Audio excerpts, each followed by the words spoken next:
Kia ora koutou. Welcome to the Business Agility Transformation module. Today's lesson is all about the current state. Now, we've already gone through looking at a current state analysis from the Business Agility Radar. That allows you to understand where you are. What this lesson will be about is understanding how to plan for our future state. If we want to understand where we're going, we need to know where we are now. And we need to look at things like the stakeholder matrix, human adaptability, and all the things that we listen for during a transformational change. Because these are people. This is not just tools and process, this is a culture change. And inside a culture change, we need to be listening for individuals, bands, tribes, and this lesson will explain what the structure could be, what is optimal. Let's crack into it. A leader is best when people barely knows he or she exists. When his work is done, his aim fulfilled, they will say, "We did it ourselves." Sun Tzu. Leaders who are pushing onto their employees will not get the same good responses that you get when you empower them to make decisions by themselves.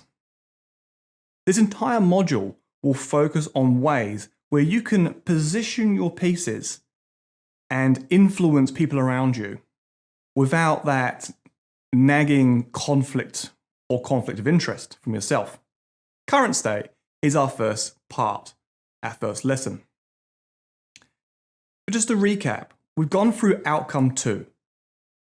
We've provided you with some tools and some frameworks that can get you going in your journey. But which ones do you choose? What suits your organization? You may find that none of them suit your organization, and that's fine. We've put some book recommendations that you can look at and find some other tools and processes that suit. But I hope we've given you some design thinking tools, some lean startup tools, some agile delivery tools, things that will help you along your journey. Now we're looking at outcome 3. This entire module, the end result that I would like to see you get out of this is that you can develop your own transformational roadmap. Most transformations I've been a part of do not have a strategy for success. And that's kind of scary. They say, we're going to restructure around customer centricity. Great goal. Love it. How? This is the strategy part. And this will allow you to understand where you are now, some impacts along the way, some problems that you may find, how to create your future state, and then how to map that towards that future state. Profit is like the air we breathe. We need air to live, but we don't live to breathe. Frederick Laloux. I want to talk about the sphere of influence. What I mean by that, there are things that you can control.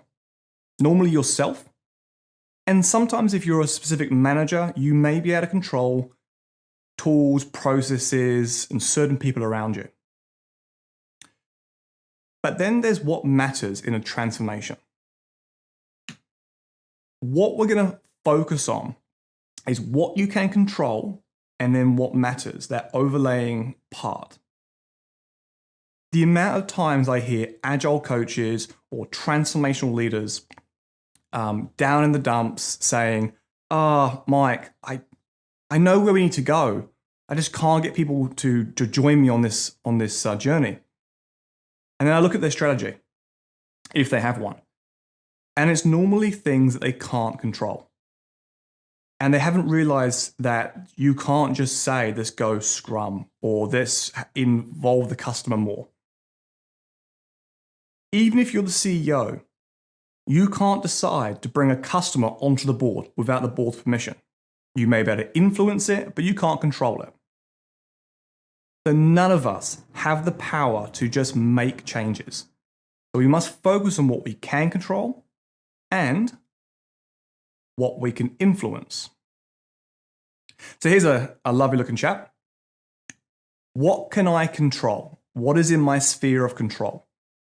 But also, what can I influence? I have very limited control when I'm in an organization. I may be brought in to transform a business unit or organization or just a team. I am not a permanent staff member, so I have no managerial rights. I can't force change, and this has been a benefit to me. When you have some control, you can get frustrated that you don't have enough control. But what we're going to talk about now is how do we make use of our influence? Now, everything else we're not going to worry about directly. What we're going to find a way is finding two champions. Now, as you can imagine, their control is now greater than yours. The combined control, should I say, is now greater than yours. But what's more important here is your influence. You three now have greater influence over the organization. And if those two people found two more people, you can see where I'm going with this. Compounding change is a large correlation with success for customer value through transformation. And if you want to actually see a transformation succeed, you are not going to do it alone. And you shouldn't.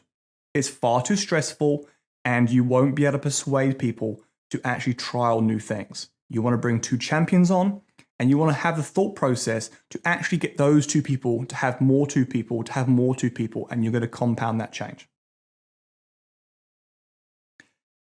Business agility transformations starts somewhere in the spectrum. I'm going to assume that you've gone through this course, you've looked at your current state, you've spoken to your leaders, and you've gone, yeah, business agility is where we need to go strategically. It makes sense. We're going to check that with a value map chain analysis in a second, but right now I'm assuming you have that goal, and that makes sense to you. You are somewhere between the amber and the orange, and you're heading towards green. And just to recap, amber is a command and control culture. Orange is an objective focus culture, and green is a people-centric culture. You have decided that you would like your organization to be more people-centric. 4, greater customer and employee value. If they're your KPIs and that's the goal that you've chosen, and it makes strategic sense for your product streams and your competitive advantage, then let's carry on. People will always come to me and say, hey, Mike, we're going agile. We're going towards business agility. I want to adapt, be flexible, respond to the market conditions. And I'm like, awesome. Where are you now? And we'll do a quick analysis and we'll find out they're amber. Most organizations are amber. And that is not a negative trait. It's just where we are currently. Our customers are heading towards requiring green, and our organizations, especially our incumbent organizations, are sitting in the amber phase. You cannot just go to green. It's not going to help you. You're going to have too much change too quickly. Your employees aren't going to adapt fast enough. Your customers are going to wonder what's going on. Your culture cannot transcend that quickly. Some people have actually had good success with this, but there's a reason why 80% of transformations fail. And even in our own research, we found 4 out of 5 transformations failed to go from amber to green, even though 40% of those had successful publications. People pointing out case studies that their transformation was amazing. Yes, they restructured. Yes, they got some benefits. But then they started falling apart. People started leaving. Processes were undone. More bureaucracy was put in. The people were not ready. If you want a people-centric culture, you need to go through the process. If you find that you have a red organization, which is egocentric, my recommendation to you is to leave. Red organizations are quite rare still, and they are dying out. I am not a believer that you can take red to amber to orange to green. there are normally ownership structures that create this. There are normally things that are prohibiting you, and the journey is too long. You may not want to hear this, but I find that the best way is to actually leave. That company will fail, and those people will find new work in an amber or orange organization. Rewarding red organizations will just create more red and amber organizations. From a HR point of view, obviously don't listen to me, but from a people point of view, I recommend leaving. So we want to go from, if our goal is to go green, we want to go into amber, into orange, into green. And we're going to chat about human adaptability and why this is the case. If you already are looking at this going, yeah, that makes sense, I'm going to add on to that knowledge. If you're going to me, no, Mike, we can easily jump. We can easily move forward. I'm going to talk about what you are as a human. Because everyone watching this is a human. And we are all mostly the same. Resistance to change is inbuilt into us. It's a trigger mechanism based on our evolution. And why is that? Well, because if it's worked up till now, then why would we want to change? We like to adapt to our environments, but slowly. Change could mean we get eaten by a lion. Change could mean that we die in a forest. We don't want to change. We have a natural resistance to wanting to change, especially without value, which causes a natural tension between those who have changed and those that are refusing. And if you're in an organization now that some subcultures have gone off on their own, created an agile implementation, or become customer-centric, it actually doesn't help. Through my own research and my own case studies, I find that if you take a unit and you take them too far ahead of the organization, you create an us and them culture. And that helps no one. When we did some research into Agile HR, we started to see these links between who you should hire. And it makes sense, right? Let's hire green people. Because we're going green, right? It's hire green people. But if your teams or bands or tribes or organizations are amber, you want to hire orange people.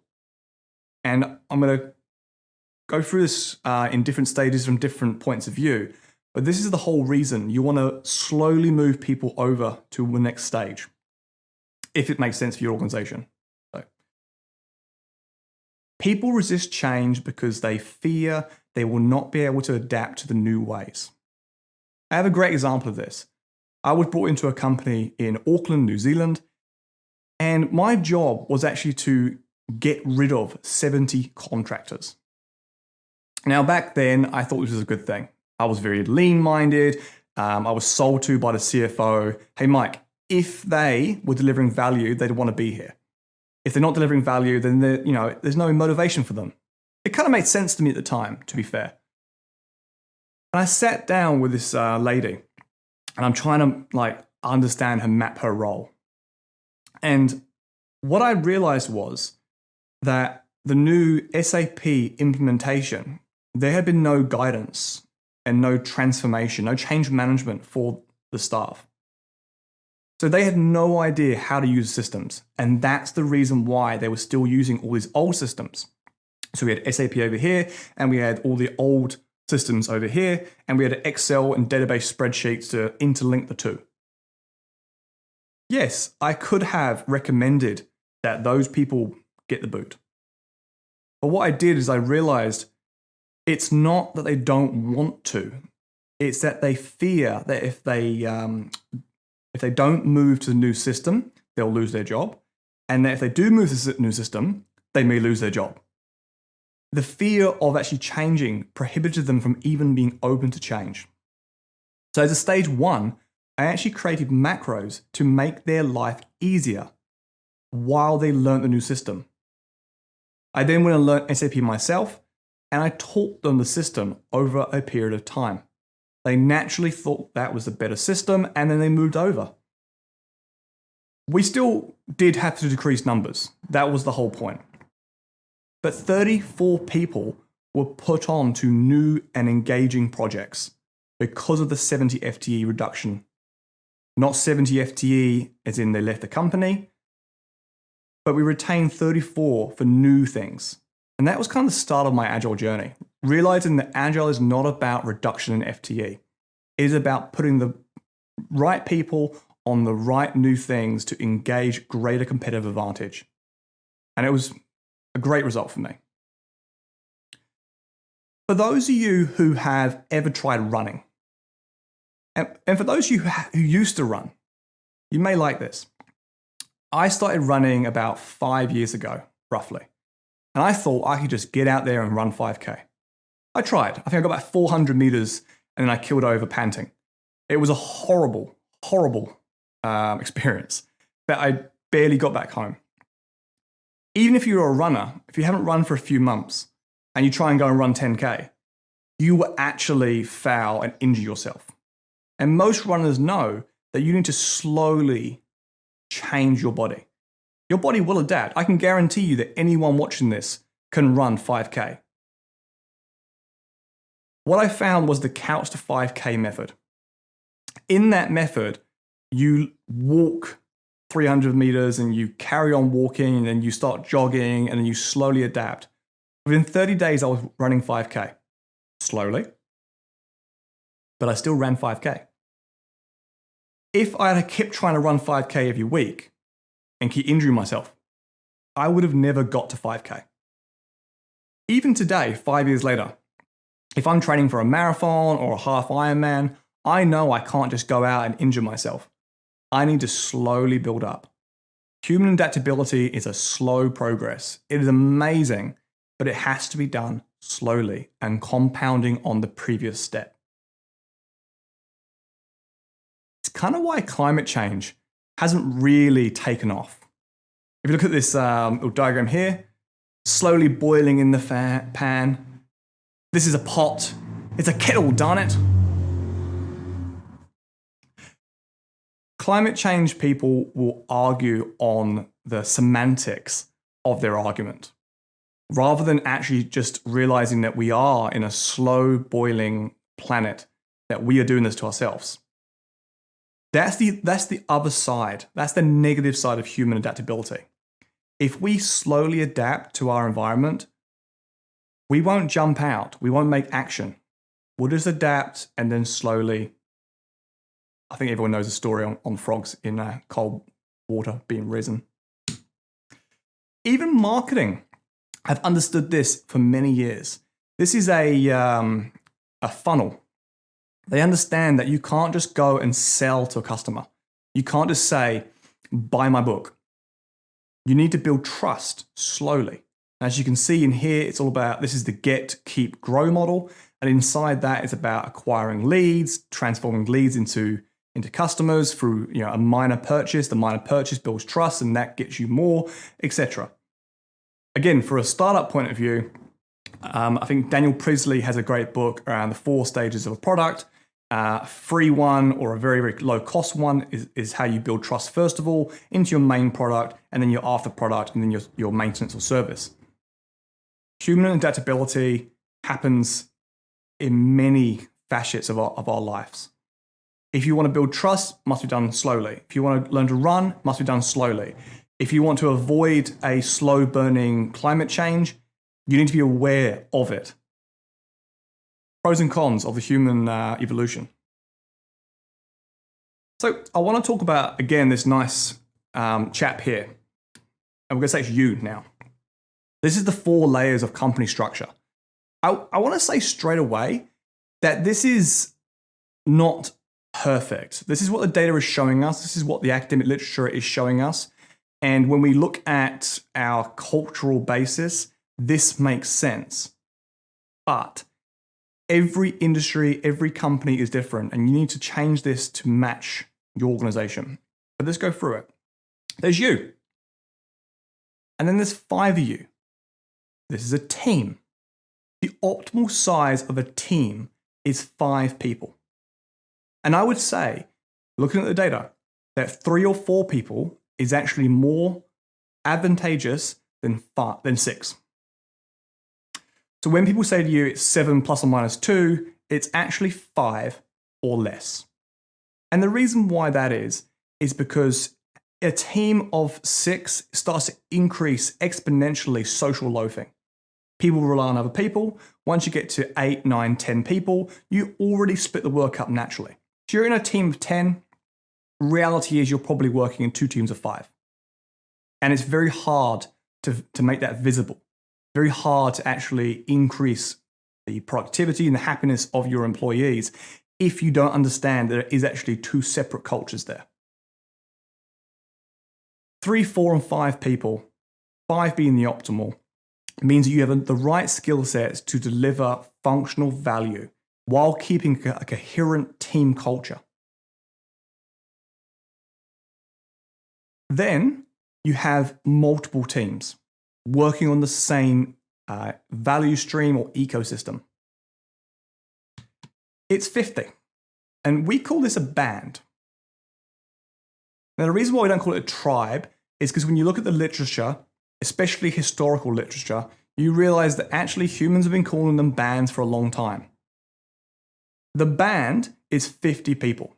This is similar to what you would have in a scaled agile framework, the ART, which is recommended between 50 and 150. And it's similar to what Spotify model would call a tribe. So I know it's a little bit confusing, but there's a reason for this. A band is effectively a tribe, but we also have a tribe at a higher level as well. Why is it 50? When we look at the scaled agile framework model, they have a maximum number of 150. The Spotify model has a maximum number of 120. Other models, like in Less, have a maximum number of 110. And it's all based on Robert Dunbar's research around the human culture of 150 max. Now, when I emailed Robert Dunbar and when we spoke about it, I asked him a simple question. Your research states quite explicitly that 150 people is in extreme environments. So he quotes that our prefrontal cortex and our ability to create cultures and communicate with each other at 150, that is the right number that aligns with other mammals and their prefrontal cortexes. So it kind of makes sense, right? That's the number. Apes will have bands of 20, tribes of 20, bands of 20. Humans have 150 because we have higher brain size. And he validated that through looking through the Roman Empire, how armies forged, and he did a case study through Gore-Tex, which makes waterproof clothing. What Gore-Tex found was if their manufacturing plant had above 150 people, then productivity per person would decrease. Here's the difference. Those case studies were in 1990s. The research was based on war and extreme circumstances, the maximum. We are not at war. We are not in red organizations. We are in amber and green, and we are looking for optimization. If 150 is the maximum, why is that number so valued in a extreme environment? When I spoke to Robert Dunbar, I realized, he obviously already knew, and this is what's so funny, is his numbers quoted in Safe, Spotify, Less, and that's because it's a research that's been promoted out there in our transformational communities. And he's not in business, so he's never come out and refuted this. But when we spoke and we talked about it, it was very clear to me that in a project, this made total sense. If you were going to quickly do something and meet some goals and then wind back, this made sense. It also made sense before Facebook, before LinkedIn, before decentralization, before COVID. Right now, you have a Facebook account and the average person has 170 friends. You are talking to some of them quite regularly. That 150 number is based on your total connections in your tribe, not your work connections, your total connections. Now, Spotify and Less, they try to reduce it from 150 to 120, 110, because they want to create more connections outside of the tribe. to ensure there's no hardly independencies and promote collaboration across the tribes. However, I'm here to say it's actually a lot less. It's a lot less because we're more relaxed. It's a lot less because we don't have the same situations as we had in the 1990s. And because of niche customer segmentation and Generation Z, there's a lot fewer connections that can be had in the workplace. So it comes down. And I asked Robert Dunbar, what number would it be then? And he was like, less than 70. I said, about 30 to 50? Because my own research at the time was saying about 30 to 50. So yeah, something like that. But no one's done the research, so we can't tell you exactly. But what we can say is if it was 50, if there were 50 people in your band, then you would be able to create a niche community of good culture that you'd all know each other, and you'd have the ability to fix each other's problems, and you won't segment that culture quickly, especially if they're of the younger generation who have a lot of connections outside of work. So we also have the tribe. The tribe is bands of bands. It's all the bands together. They are segmented cultures. So remember that. In a tribe, there are 250 people, so up to 5 bands. And inside those tribes, you're going to have 5 separate cultures. Now, what we're basing this on is intersubjectivity. The team is very connected. They go to work drinks. They go on excursions together. They know each other's lives. The band have the same features and goals and products and value streams. They are working together consistently. They need the same culture. A tribe can have segmented cultures. It is totally fine. But they must have the same purpose. If we think about religion and corporates who have succeeded, they've created a vision, a customer purpose that suits their organization. And from a religious point of view, this is like coming up with, the Bible or the Quran, or, a purpose that's beyond your culture. And this is how you're able to coordinate across bands. An example of this, a supermarket. In a supermarket, you have many customer segmentations. There are lots of different people. When you talk about Greg, Greg is a certain niche customer segmentation. He is 35, he's a builder, and he likes cornflakes, or whichever cereal that you choose. Greg is served by the tribe. So they do a value analysis on Greg, and they see all the problems that Greg has, and they see that there are 5 problems for Greg.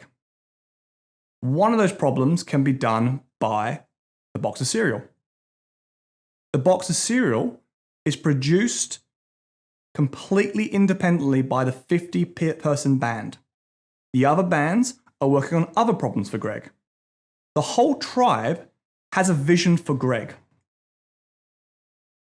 The band has a vision for the product for Greg. If we go back to our design thinking, when we're looking at our customer journey, that customer is held by the tribe. And that product, that's a pain point, what is the problem, is held by the band. And this is where you might say, oh, but what if I've got 1,000 people in my organization? Great.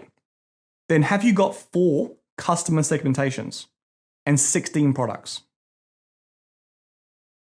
Again, this is where the data is showing us, but it doesn't mean it makes sense for your organization. You need to trial and test these things. When I'm looking at a strategy for transforming an organization around structure, I look at this as my starting point. And then I look at what makes sense for an organization. Okay, actually, they've only got 4 customers and 4,000 employees. So we're going to have 1,000-person tribes.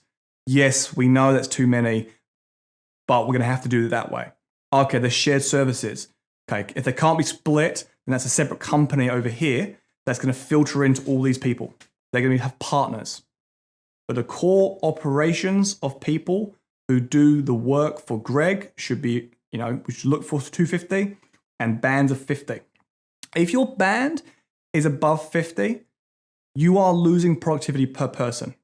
We've done 2 case studies so far that the most productivity-driven bands or arts per person were between 30 and 50.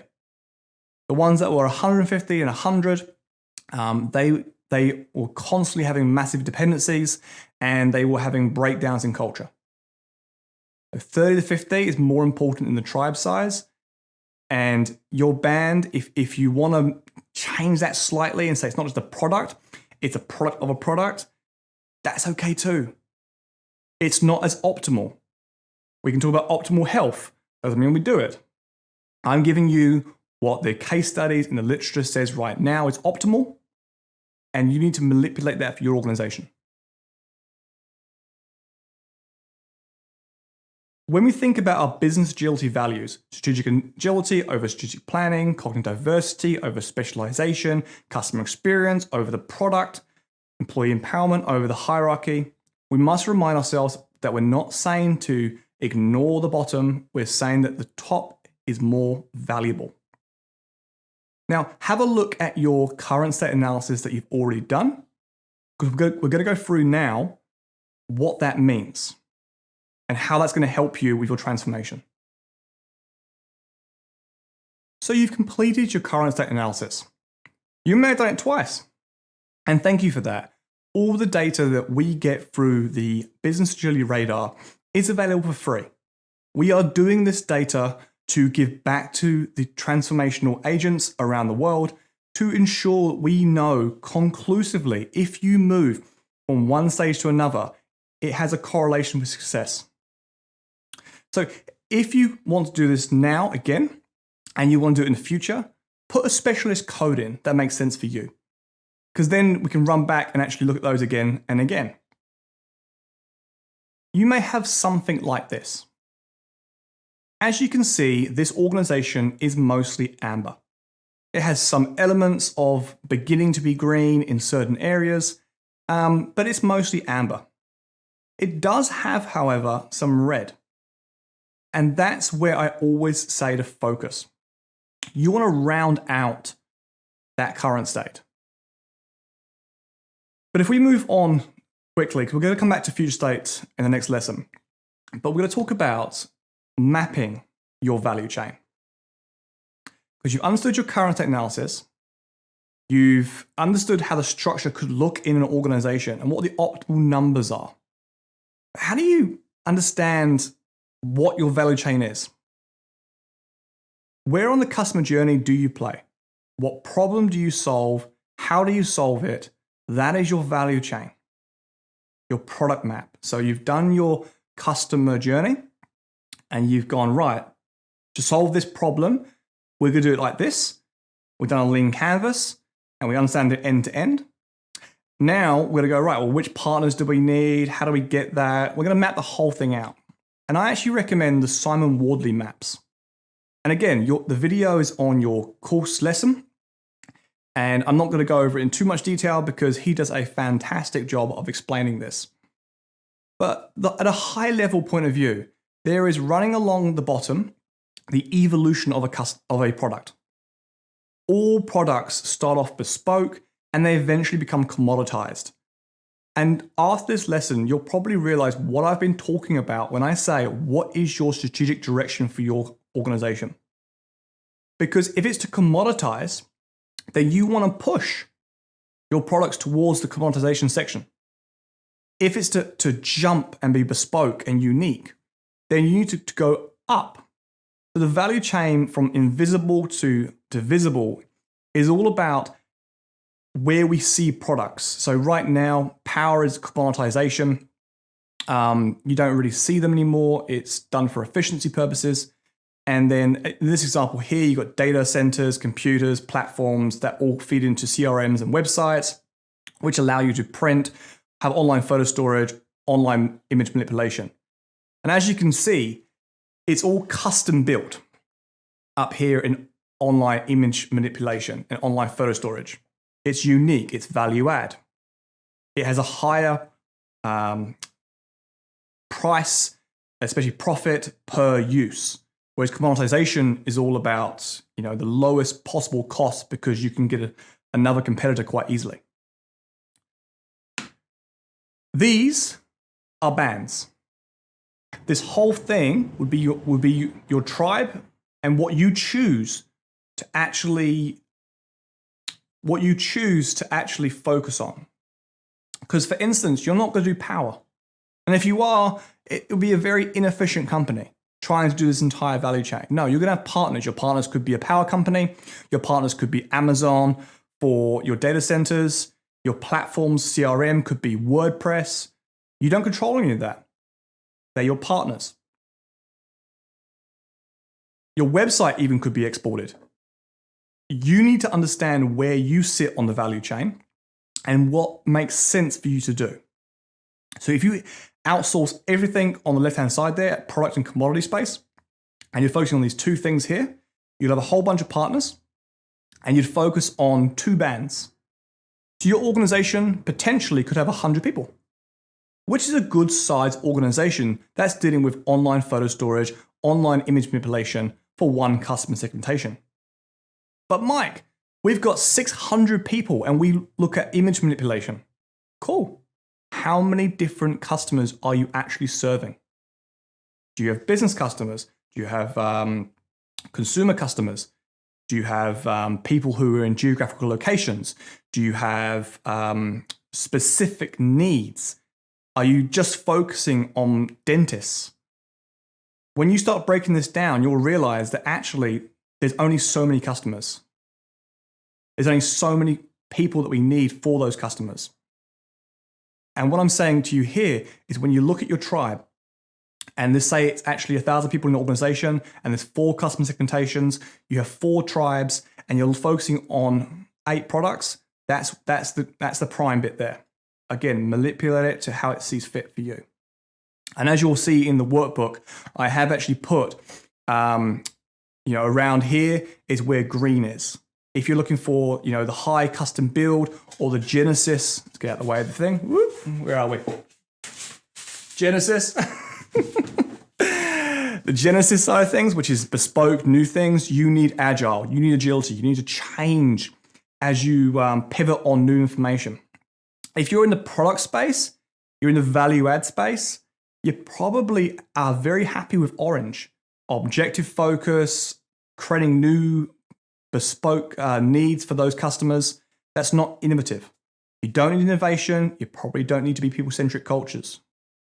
You can still have it. It's not a big deal, but you won't get the ROI that you would normally get. And this is why I say that for those of you in C-suite positions, this is where you are required. You need to take charge of the strategic direction for the organization. You're about the vision. Your organization may go to business agility, and that's awesome. But if you're not pushing your strategic vision towards where you would get the biggest return on investment, then you've just wasted the transformational cost. Another way of looking at this here is this is another value chain. You could basically just do a canvas style, looking at all your partners and how that interacts. Some people will like this. I'm not a big fan of this style, but it does help you. You can brainstorm. Same with a business canvas. You can do it that way as well. I prefer to map it, but that's how I work. When we think of it, when you do your value analysis, your value chain analysis, you want to look at, okay, who's the future tribe? Which parts can I control or influence? Who are the key decision makers in those departments? Who's the customer? How many types of customers do you have? Try and do this with a lot of people. At least your 2 champions. Once you have a rough guide, you can go, right, here's my starting point. Here's where we are as an organization with the business agility radar. Here's where we are with the value chain. Here's the bands, potential bands of the future. Here's the 14 tribes. Great. We're going to do a stakeholder analysis. It's not the whole company. unless you have quite a small company, and then it is the whole company. But I would really focus on a pilot band, even if you're the CEO. And the reason why that is, through our own research, we were very suspect when we first saw the results, but those who do big bang transformations failed. There was a negative correlation with customer value through big bang transformations. There was a medium to strong correlation with customer value increasing and competitive advantage through having a pilot and expanding the pilot. So we focus 100% in that domain now. You will expand the pilot to the tribe. You won't just continue developing the pilot, because they'll become too different, and then you'll have the us and them. You want to trial something in the pilot and expand from there. You want to scale what works and throw away what doesn't. You don't want to go into this situation where, this worked over here, therefore it must work over here. No, every band will be different. And what works in this band may work in this band. If it doesn't, you throw it away. And then what you learn in this band can work over here. There's a Mexican oil company that I liked, and they owned one oil company, and then they bought another one, and they pushed everything over to the new company. And what didn't work, they didn't keep, and then they rolled back. And they've expanded now, and I think the owner of that company now is the fourth richest man in the world, purely from buying up companies, taking what doesn't work, throwing it away, scaling what does work, and then learning through Kaizen on the rest.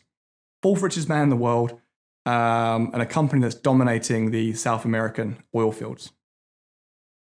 So step one, list all the people in your value chain. So just start with value chain. Have a look at the value chain. It's a good thing to actually look at all the partners as well, and whether or not there's any people who influence those partners. Step two, empathize with them all. What drives them? Are you in a profit organization where profit is king? Or is it about they just want to get through their day, just do their work and go home? So their family is very important to them. Start to understand what pushes them. Categorize them. Champion, neutral, combative. This is going to be key to your transformation. Champion means that they wholeheartedly agree with transforming the organization. They want to adapt, they want to respond, they want new ways of working. They're probably a little bit frustrated on how things are currently. Neutral, don't care either way. Combative, I do not want to change. I like what's done here. I like the fact that I'm going to get promotion soon, and that'll help me on my way to CEO. Okay, just categorize them. Then create a backlog of stakeholders. Your backlog of stakeholders is going to be your key current state strategy. You want to know where you are, who the people are in, categorizing them, and then you want to create a stakeholder matrix for that. And what order do we do it in? Your top priority are your champions. Get your champions on board. Now, I'm going to ask you to find two right now. I want you to go, almost stop this video and think about who are the two champions that are closest to you that would love transforming the organization. Next, we're going to look at the leadership in your band. Now, I've trialed many ways, and I find the easiest way and the most productive way is actually to go straight to leaders. Focus on making them your champions. If not, they'll become your blocks and combatives the whole way through this. Next are the people in your band, and then you're going to repeat either side of your band. So through your value chain, you've mapped it, and you've got a band here, and a band here. Start with that one, if that makes sense for you, and you're going to go either side. Don't do one over here, one over here, one over here. You're going to end up just transforming programs, and they have no way of interlinking. Like any good virus, you want to expand in a sustained way, not in blobs that could be put out like little fires. When we're transforming, at a team level especially, you want to be having your ears open to culture change. there's a book recommendation that I've put in your lesson guide, and that is Tribal Leadership, and it's all about team culture. Now, I apologize, I'm in the way on this one. It all has about stage 1 to stage 5. And just for a little bit of a quick pro quo on this, there was only 4 stages of it originally. And then when they did the research, they were like, oh, there's a 5th stage. So it's quite new, very similar to Till, it's quite new. So get it in the back of your mind. Life sucks is what a stage 1 person will say. Their whole body means that they're not actually involved in any sort of team. They're the outsider.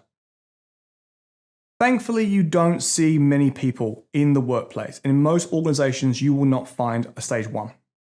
They are 2%. They're very rare. They're also all the people who are criminals. They are the people who cause massive disruption and are sadly unemployed a lot of the times. It is not your job as a leader to change them.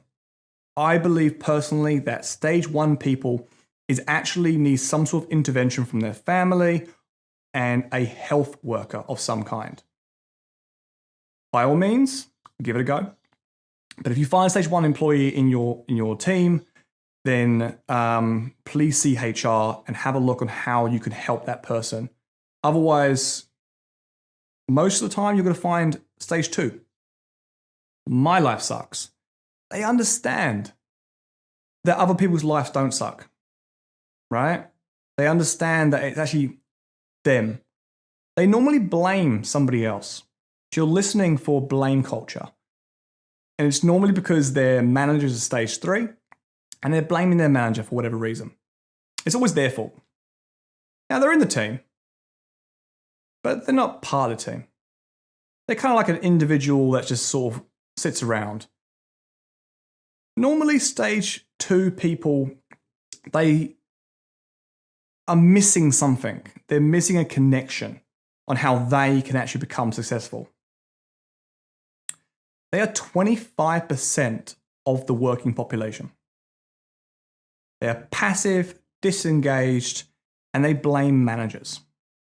Or they blame the prime minister or the president.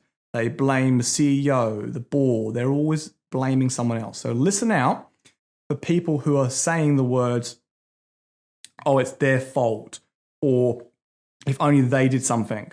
Never my fault. It's always their fault. Stage 3. Stage 3 is the I'm great stage. I'm great. I did really well. Me, me, me. And this is not a negative thing. This is just pointing out that this is where they are in their adult development. People surround them. And this is why managers can tend to be stage 3. They tend to be the point of contact. There's lots of by connections. And what that means is if you want to speak to Harry over there, you have to come through me. I'm not going to introduce you to Harry because I need the control. It's all about me. And again, it works really well in certain organizations. It's 48% of the population. Individuals, they compete, knowledge is hoarded, and there's a hero complex. I'm amazing. That person's amazing. Our prime minister or president is amazing. Or they're terrible. Because I prefer that one. I'm great. You're looking for words that signify an individual. We're great. There's almost no difference between this individual and this individual. It's all about us. Us, we, them, together, family units, KPIs preferably are about a team. It's we're great. And they're not. That team's not, maybe, but we're great.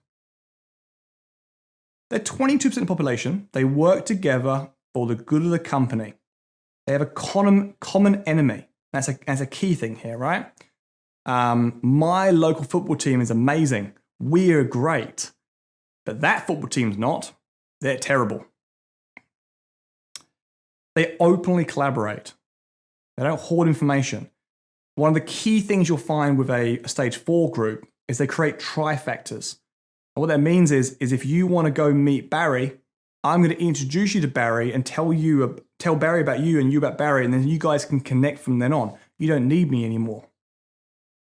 And you can see if that happens, how much collaboration will just grow from there. It's not about my individual accomplishments. It's about how the team and the organization works. This is why stage 4 is a goal. It's a good goal for organization. Stage 5, life's great. Life's fantastic. They're very rare, but it's a living organism. So very similar to teal. It's 2% of population again. They're purpose-driven. It outweighs their money. It's about social responsibility. It's all intrinsic motivation. It's fantastic. I'm yet to find a team that's a stage 5. But apparently they're out there somewhere. The book does state that people go between stage 4 and 5. It bounces. So you think about the likes of Elon Musk, when they create a whole new vision for visiting Jupiter, it's purpose-driven. And then eventually they're going to come back and make some money. So very similar to Microsoft's ping pong approach, innovation, lean. Think of it that way, stage 4 and 5. This is a great place to be. If you have stage 2 and you want to move to stage 3, show them how to win. So it actually makes sense for a stage 3 person to be a manager of a stage 2, or at least a manager who can actually emulate stage 3. Because stage 4 people will annoy stage 2. Stage 3 understands stage 2, stage 2 understands stage 3, stage 2 can't stand stage 4, stage 4 can't stand stage 2. You want to be quite close. And this is why we said about the HR model. If you evaluate a team and you find that everyone's stage 2 and stage 3, you want to hire more stage 3s. You don't want to hire more stage 4s because they'll just become a stage 3 very quickly. People become like the people they hang around with the most. So you've got 4 people in your team, 2 of them are stage 3, 2 of them are stage 2. As a leader, show those stage 2 what the stage 3 people are doing and how they're winning. It's about facilitating their learning. If you've got a whole team of stage 3 and you're looking to move them into stage 4, show them their limitations as an individual. And you can show them this course and show them how we do more things together, the example of group versus team. What you'll find is that when we look at group versus team, if they're a group, they're normally stage 3. If they're a team, they're normally stage 4.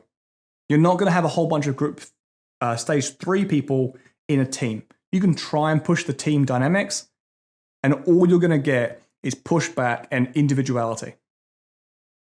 They may say things like, it would be great if I could get rewarded for my work.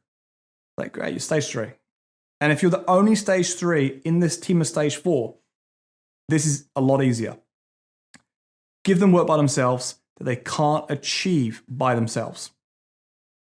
I have a team quite recently, and what I've done is I've split the team into 2, and individuals over here, team over here. Even though they're the same team, but I've kind of created a little sub-team. And this team's really struggling because they are individually trying to get things done. This team is just smashing it by themselves. Team of 3 by themselves, smashing it. These people now are wondering how they're doing so well. And through their own ego, they want to do well as well. So they almost pretend to be part of a team to get those rewards. And it slowly builds into it, actually, this makes sense now. Working as a team, I can do better. And I think that's the key there. It's showing them their limitations. And even if they're faking it to begin with, they'll slowly move over to teams outweigh groups of individuals. Again, I have no experience with stage 5. But from the book, it says, drive the vision, create a purpose. That's kind of the key difference between stage 4 and stage 5 is around leadership. If you've got everyone to stage 4, you will find quite nicely that it's actually leadership who helps drive stage 5. One of the key things in this book, if you do read it, you'll find, is that they don't recommend, the same way we don't, trying to get a stage 2 to jump to a stage 4. It does not happen. Even if they emulate it, there's still a stage 2 talking about their, almost blame culture. They'll just start blaming other teams. I'm not saying I shouldn't say it can't be done, but it's highly recommended that you take the teams through stage 2 to stage 3, stage 3 to stage 4. Slow adaptability will cause less disruption to your business. So how do we measure? We've gone through the current state. We understand where we are currently. We've mapped out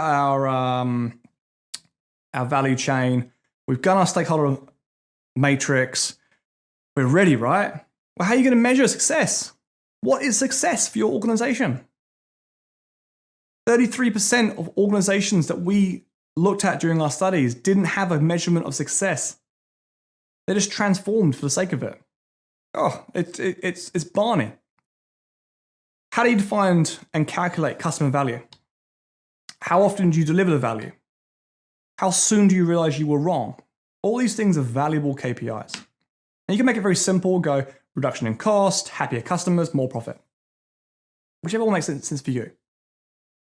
What we've done is we've created some customer value KPIs for you. And as you can see, we split them into how we define customer value.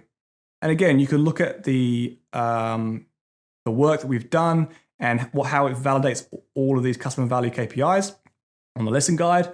But we've got customer value KPIs.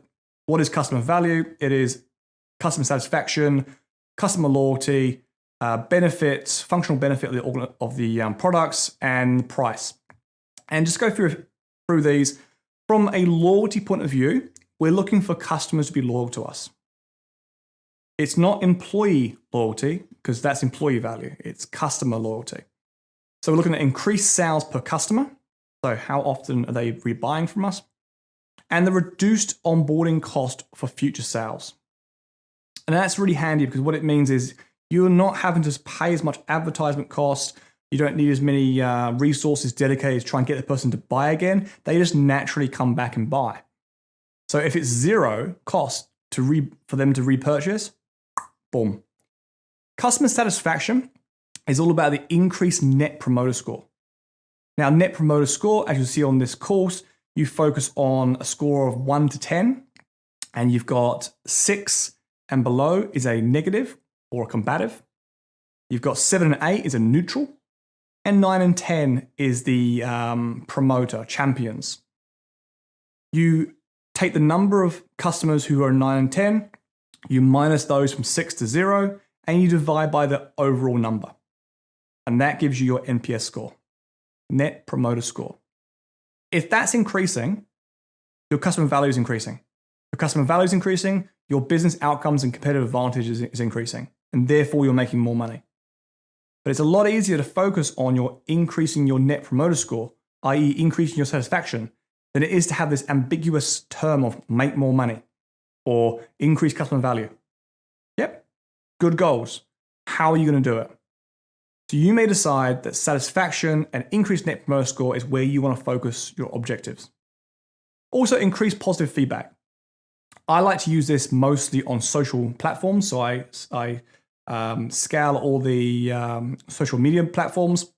I look for positive and negative traits during a time period. It's like, okay, we released this feature and now we're getting spoken about on social media. We're getting some news articles written. Fantastic.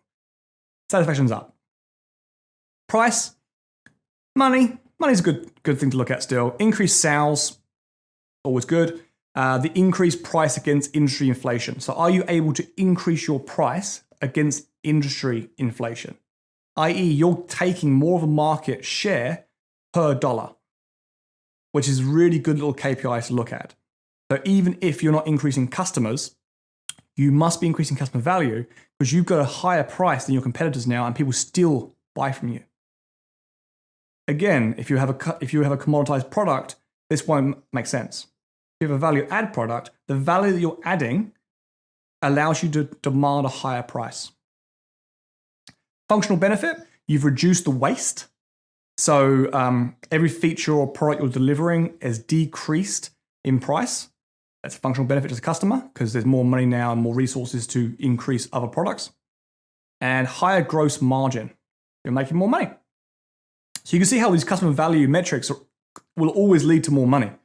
If money's what you need as an organization. If you're a charity, then it's more money to actually reinvest in other parts of the organization. And if you're a ministry, it's less cost to the taxpayer. Yep. And then the loyalty, increased sales per customer, and the reduced onboarding costs for future sales. We went through that already. Nice. So we've spoken about compounding change. And I've asked you to find 2 people that you believe that they want to make change as well. Your champions should be stage 4. They should be inside your band. So if you found 2 people already, brilliant. Altogether, your current state, you understand your part in the end-to-end value chain, you've documented your stakeholders and the roles that they need to play in making these changes.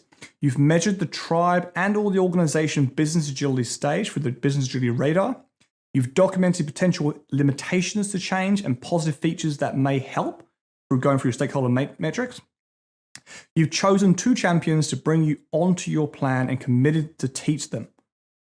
Just give them some of these videos. Tell them to come on the course. I'll give them a discount. Just bring them on the journey with you. Okay? Get your workbook printed out and tell them, this is what I'm thinking about doing. What do you guys think? And if you're a stage 4 person, of course, then you'll introduce them to me and I'll introduce them to other people as well. So that was our current state for business agility transformations. Quite a lot in there, isn't it? It's not just about doing your radar and then going, that's our current state. You need to understand all the psychological reasons of what could potentially hit you. You need to understand your total playing field, your total value chain. You need to understand all the stakeholders that are involved, what potential structures that could be looked at. There's lots involved in current state. It's a lot harder than a future state, which is our next lesson. Thank you.